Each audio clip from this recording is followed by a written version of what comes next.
Hello everyone, this is Window to Russia, W2R. In that particular video, I'm gonna introduce you to my friend Isaac, who is my first coach and mentor in Kabbalah Center in Moscow. He's living already 13 years in Russia. He didn't speak Russian language, by the way, and he even sang with Madonna.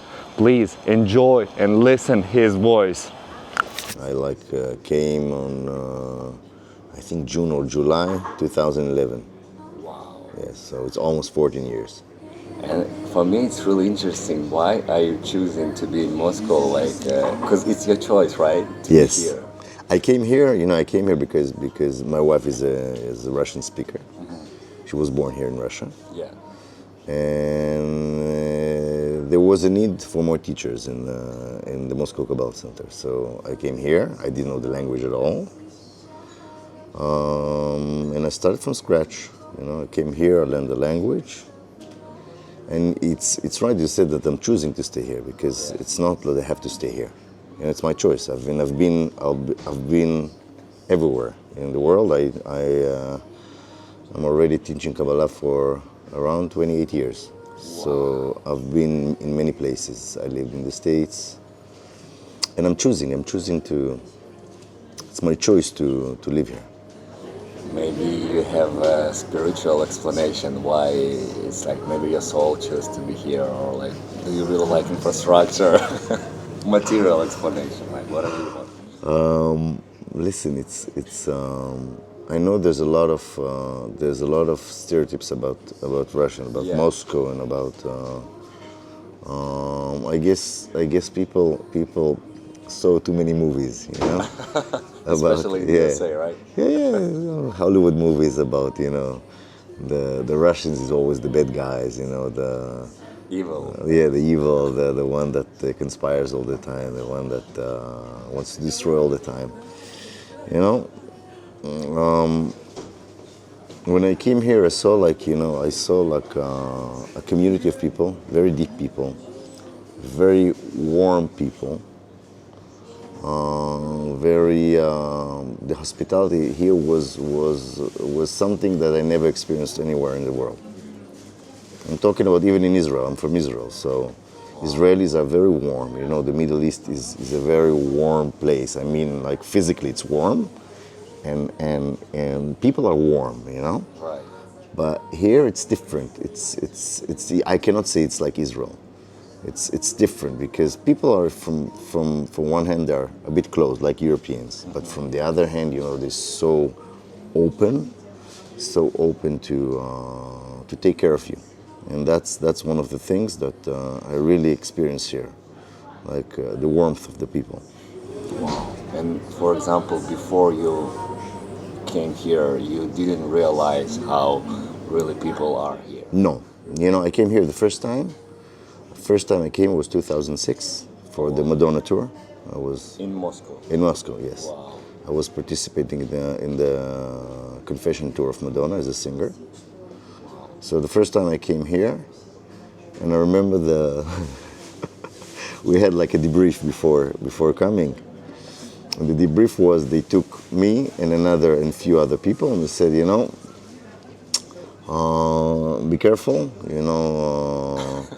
be careful, you're a dark-skinned person, be careful walking in the streets, Don't take with you your passport, people can maybe hurt you, the police can stop you and, harass you or blackmail you or... So, I didn't know it first time in Russia. And so that's what I did. Hello, my friend. So that was the first expression, I was just, looking.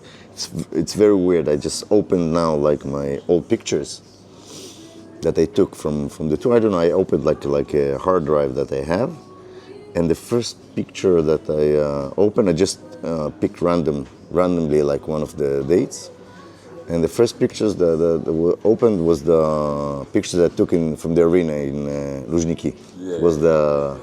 So I see the police, the soldiers, the pictures I took in the metro In the metro, we went. I think we took the metro. I don't know why. I don't remember.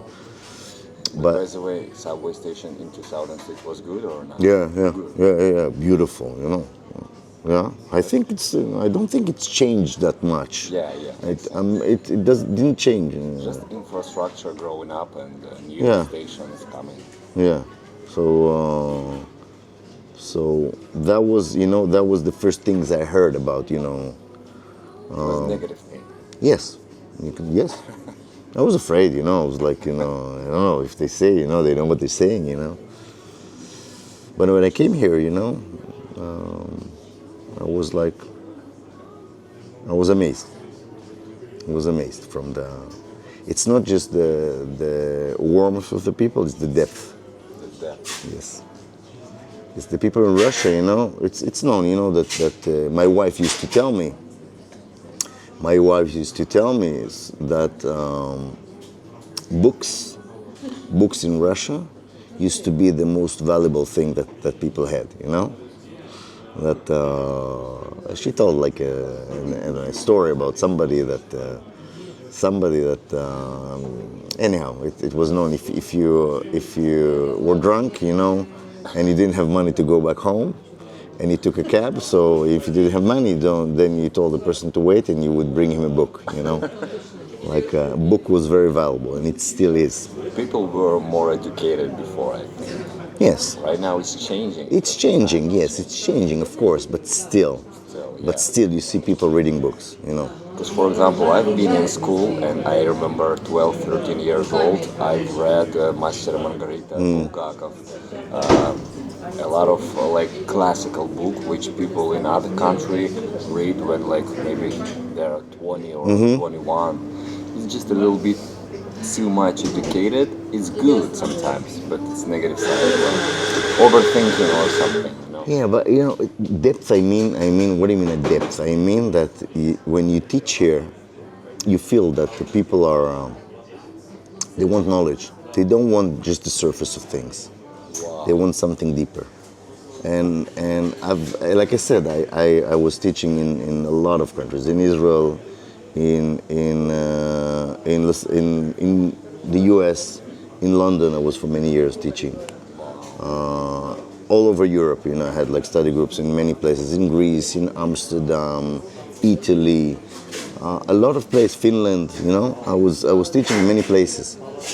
And I can say, that for me here as a person that teaches like spiritual knowledge, I feel very comfortable, that there is a crowd that is really thirsty for knowledge and for spiritual knowledge. Yeah.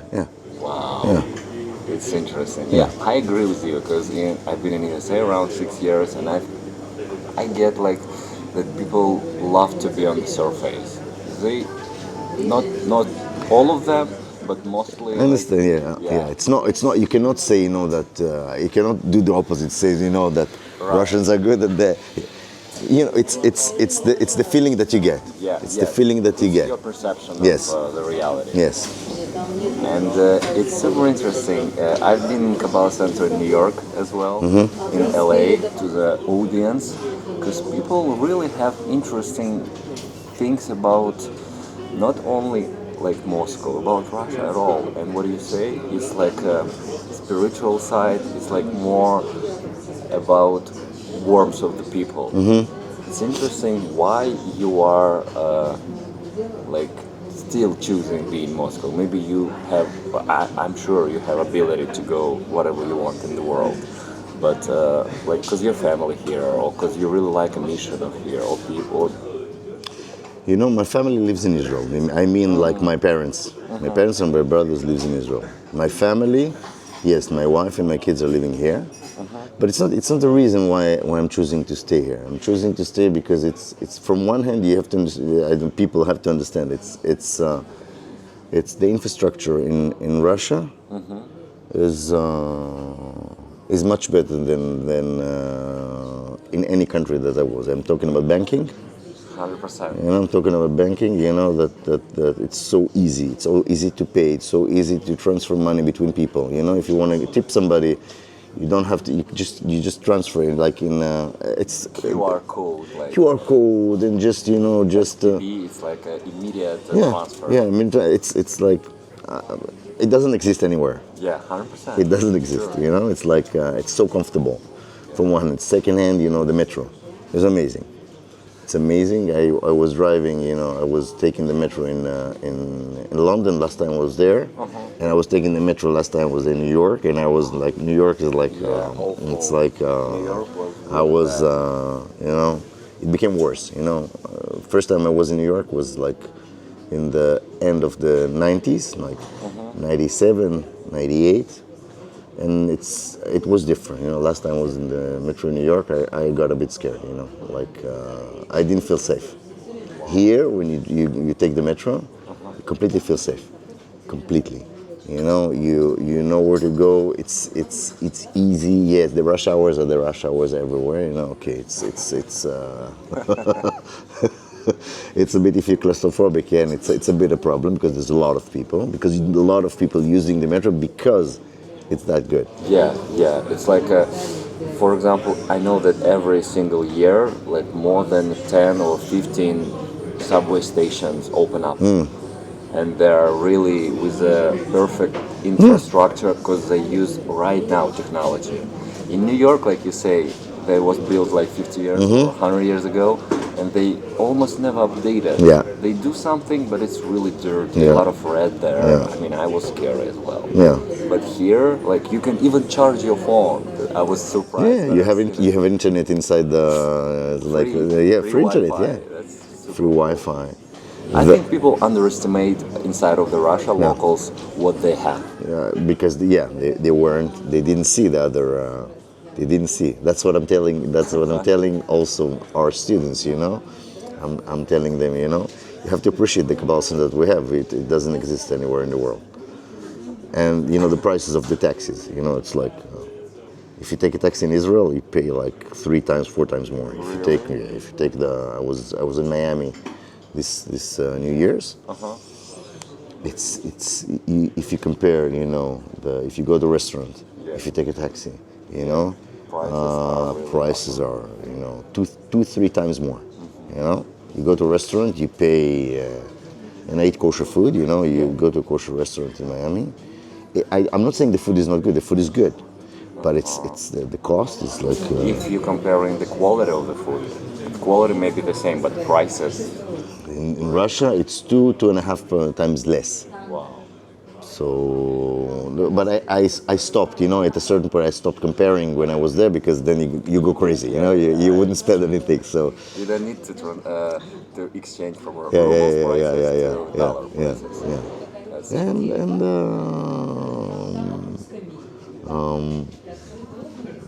it's it's changed in the last 14 years. It became much better. last 14 years. Last 14 years, it became better. The banking and the taxis and because of the world, became better. But Yeah, and I totally agree with you. And I think the last 5 years from 2020, a lot of money from the really rich people goes to growing infrastructure, especially in the region like Sochi, Exactly. Altai, Dagestan was really amazing. Because before, wild nature in Dagestan was really wild, but right now they have 5-star I haven't been there, so I cannot. You should go because I was fell in love with Dagestan, and it's like just 3 hours by straight flight from Moscow. I should go to Sochi because I was in Sochi in the time of and the last time I was in Sochi was straight after the coronavirus, so I didn't see the city after. Oh my gosh! I mean, do you do snowboarding or No. skiing? Nah. But it's hiking as well. Like you're gonna go by walking there. It's incredible wild mountains, which is I've been in Europe like few weeks ago, like Alps, Dolomites was really nice. But I think something it's not good or bad. It's just the alternative way in Russia right now. We have the same wild nature plus alternative way of infrastructure. Everyone, if they want, shouldn't be afraid to come and see. I haven't been in a lot of places in Russia, I have to say, but I know I hear from people that there's so much amazing, places in Russia, wild nature that you cannot see anywhere else, like Kamchatka, like Altai, like places that are amazing. I just need to find the time, to go to see this nature, because it's amazing that in one country it's big, it's huge, but there's a lot of things. Did you hear about Plata Putarano? No. It's 3,000 kilometers from Moscow, like Krasnoyarsk, far away. But it's the size of this park, like two country like Greece. Wow. It's huge, and it's, I guess, like not even worse than Big Canyon in USA, but it's always plants, trees, phenomenal. I haven't been there, like I'm a Russian, but I think a lot of people don't even know how many places and long territory we have. Before it wasn't so easy to travel. Right now it is, because rich people, I think, do infrastructure for themselves, but we can use it. Yeah. It's pluses as well. I'm not judging at all, because it's like everybody do for themselves good. But right now we can share this experience. You know what happened in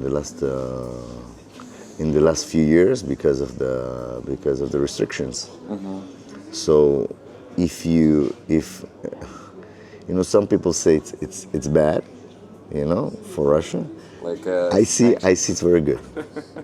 I see, because there's the opportunity for designers from Russia, for business people here, instead of importing. Yeah. You can just create, and it gives the people, more work, I'm not saying it's good, I'm not saying it's good. I'm not saying it's good like to be in conflict. I'm saying, that what happened in the last years, that Russia even became better, It's the only minus is the only minus that there is now is, for me, I can see that the flight tickets are a bit more. That's the yes. That's the. But I can even say about airplane companies.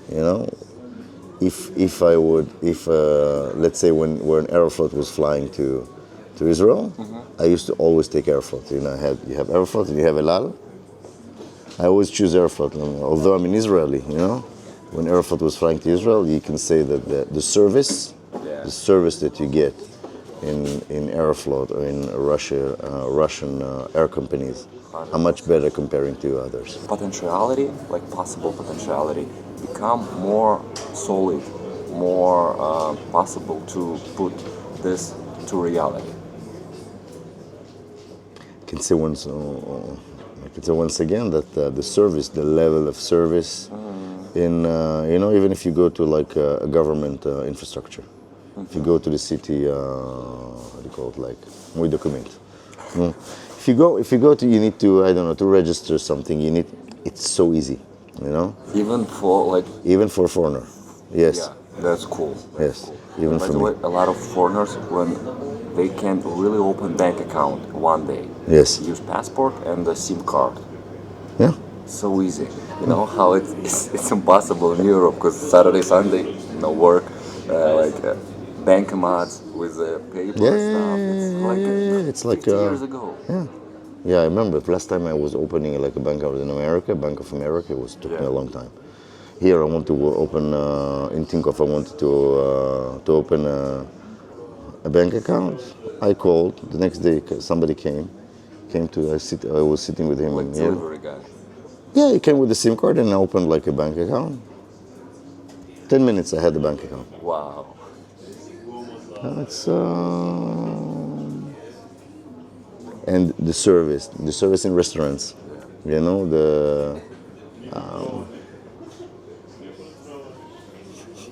Not even comparable. No. Definitely. And especially what I really like, people here not to expect to get tips like waiters, but in USA, USA, they really, you have to give tips. You have to. Thank you so much, guys, for watching our video till the end. We really appreciate that. Please leave a comment, thumbs up, subscribe, and I'll see you in the next one.